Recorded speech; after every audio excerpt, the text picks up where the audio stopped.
فواد چودھری صاحب بھی ہیں، خیاض الحسن چوہان صاحب بھی، فیصل واڈا صاحب بھی، یہ ان کا ذرا ایک طریقہ ہے، یہ تھوڑے سے جذباتی بھی ہیں. تو دیکھیں آخر انسان ہے، اور اگر آپ کو لگا ہے یا آپ کو کوئی محسوس ہوا ہے کہ جی پارٹی نے ان کو یا پرائم منسٹر نے ان کو کوئی تنبیہ کی ہے، تو انسان ہے، غلطیاں ہوتی ہیں. مطلب جس طرح میں کرکٹ کی اصطلاح یہ آپ کی اچھی بات ہے کہ آپ نے آنیسٹلی یہ ضرور کہا. بالکل ٹھیک بولی سر، پوائنٹ آ گیا.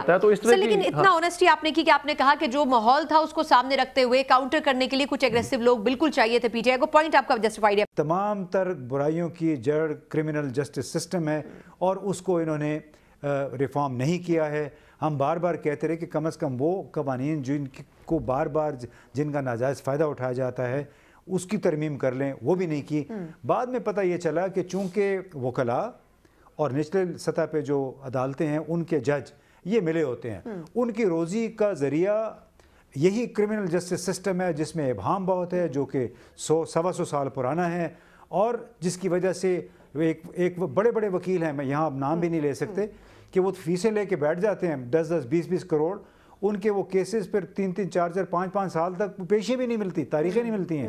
تو اس پی ٹی آئی کی گورنمنٹ نے کے پی میں یہ ضرور کیا کہ جو دیوانی قوانین ہیں اس کو انہوں نے ٹائم بار کیا، کوئی 2 سال. یہ بہت اچھی تھی کہ اس میں ترمیم کر دی. اس وقت یہ پریزمپشن ہے کہ پرائم منسٹر اس وجہ سے نہیں آئے کہ انہوں نے اپوزیشن سے ہاتھ ملانا پڑتا، یہ ایک پریزمپشن ہے.